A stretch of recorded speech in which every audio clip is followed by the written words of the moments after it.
Welcome to the UF world. बच्चों, आज हम क्लास 9 का रिवीजन जो हमने प्रीवियसली गिव अप किया था, हमने प्रीवियसली 15 क्वेश्चन सॉल्व किए थे। तो आज क्लास 9 से हम आगे के क्वेश्चन सॉल्व करेंगे, पेज नंबर 70 एंड 71। ठीक है, तो आई होप आपको प्रीवियसली जो क्वेश्चन है वो समझ में आ गए होंगे। आज हम स्टार्ट कर रहे हैं क्वेश्चन नंबर 16 से, page number 70 71। Body of mass 2 kg moves. देखो, स्टार्टिंग में जो डाटा इसने दिया है उसे आप प्रॉपर्ली नोट कर लो। Body of mass 2 kg, m is equal to 2 kg, moves with an acceleration of 3 metre per second square. Acceleration a आपका हो गया 3 metre per second square. Change in momentum in 1 second. अब हमें क्या find out करना है? Change in momentum. Change in momentum. अब change in momentum जो था आपका, वो क्या होता?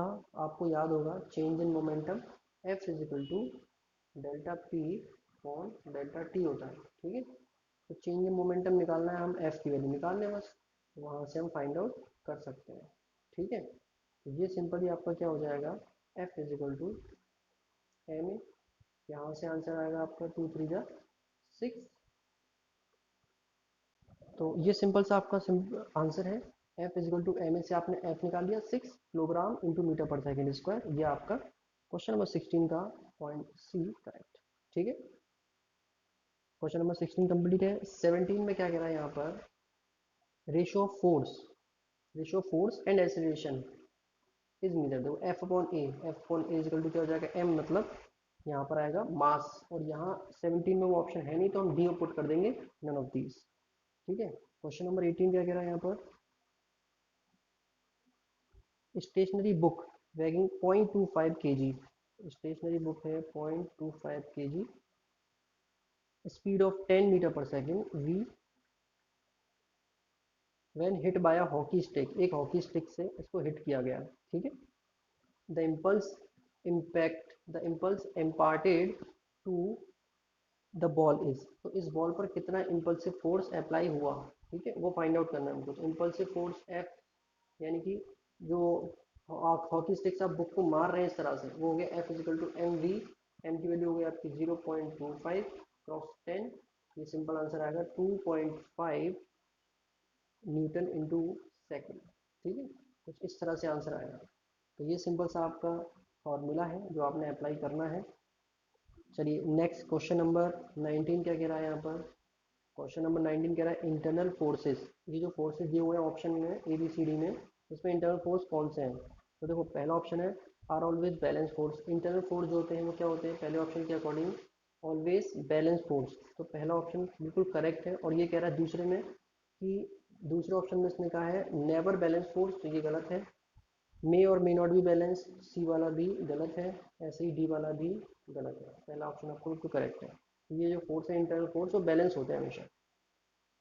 अगर बैलेंस नहीं होंगे तो बॉडी डिस्टर्ब हो जाएगी, ध्यान रखना। ठीक है, momentum has the same unit as that of, momentum की यूनिट सेम होती है किसकी तरह? ये ऑप्शन इम्पल्स की तरह। इम्पल्स की जो यूनिट होती है वही आपकी मोमेंटम की यूनिट होती है। ये सिंपल से कह रहा है यहाँ पर। अभी हमने पढ़ा था मोमेंटम की unit kilogram into metre per second square होती है, सेम इम्पल्स की भी होती है। एक्सटर्नल फोर्सेस क्या होते हैं? एक्सटर्नल फोर्सेस, क्वेश्चन नंबर 21 की बात कर रहे हैं। इसमें सी ऑप्शन सही है, क्योंकि वो कह रहा है कि ये बैलेंस भी हो सकते हैं और बैलेंस नहीं भी हो सकते हैं, मे और मे नॉट बी बैलेंस। ठीक, सिंपल। 22 की बात करें अगर हम, kilogram into metre per second is associated with. देखो, kilogram into metre per second ये किसका यूनिट है? अभी बताया था मोमेंटम का है, मतलब ऑप्शन बी करेक्ट है। 23 की बात करें अगर, it is difficult to walk on ice because of. अगर आप आइस पर चलते हैं तो ये डिफिकल्ट क्यों होता है? ऑप्शन नंबर सी बिल्कुल करेक्ट है, कि एब्सेंस ऑफ फ्रिक्शन। फ्रिक्शन नहीं होता वहाँ पर, फ्रिक्शन नहीं होता, नो फ्रिक्शन, इसीलिए हम फिसलते हैं आइस पर। 24 कह रहा है कि न्यूटन इज द ऐसा यूनिट ऑफ। न्यूटन किसकी यूनिट है? अभी हमने पढ़ा था फोर्स की यूनिट है, ऑप्शन नंबर बी बिल्कुल करेक्ट है। क्वेश्चन नंबर 25 की बात करें, 1 न्यूटन इक्वल्स टू, 1 न्यूटन किसके इक्वल होगा? 1/9.8 किलोग्राम इंटू वेट के। ये हमने अभी पढ़ा है, पहले भी पढ़ चुके हैं इसको।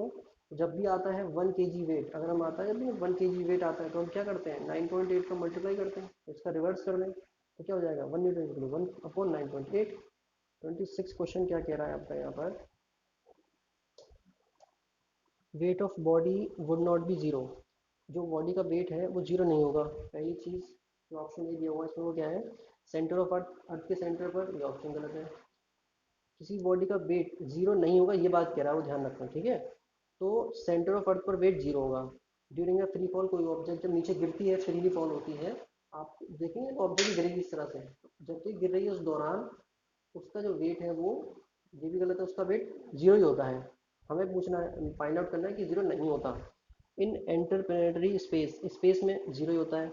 On a frictional less surface, एक सरफेस है जो कि फ्रिक्शन लेस है, ये मान लो ये सरफेस है फ्रिक्शन लेस, तो यहाँ पर कोई ना कोई तो वेट होगा ही इसका, तो ये क्या है यहाँ पर जीरो नहीं होगा, तो ऑप्शन आपका डी करेक्ट है, ठीक है। क्वेश्चन नंबर 27 आता है आपका next, long jumper runs before the jumping because, अब देखो जो लॉन्ग जंपर होता है वो क्यों जंप कर पाता है, तो पहला बी ऑप्शन जो है आपको बिल्कुल करेक्ट है, आगे वो क्या करता है, वो गेन्स मोमेंटम, मोमेंटम गेन कर लेता है वो, तो इसलिए ये लंबी जंप कर पाता है। अगला क्वेश्चन है क्वेश्चन नंबर 28, इसमें कहा है बुलेट ऑफ मास ए, एक बुलेट है जिसका मास है आपका A, fired with velocity B, इस वेलोसिटी के साथ B velocity into a block of wood of mass C, ये आपका हो गया बुलेट का मास, तुम बी से एम बी से नोट कर रहा हूँ, और ये हो गया वुड ब्लॉक का मास, ये हो गया आपका सी, डब्ल्यू से नोट कर रहा हूँ।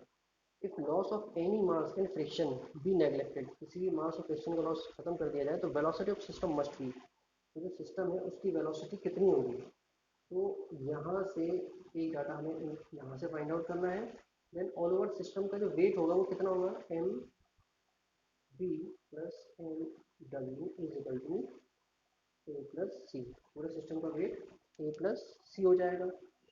अब जब ऑब्जेक्ट, ये जो गोली आपकी बंदूक है वो आएगी तो कितना फोर्स अप्लाई करेगी वो, ये सबसे पहली चीज़ है, कितना फोर्स अप्लाई करेगी, F is equal to M B से हम फाइंड आउट कर सकते हैं, F is equal to M B. देखिए यहाँ पर ये थोड़ा सा चेंज कर लीजिएगा, एफ यहाँ नहीं यूज़ होगा, यहाँ पर जो हम मेथड यूज़ करेंगे वो है आपका मोमेंटम वाला मेथड, ठीक है,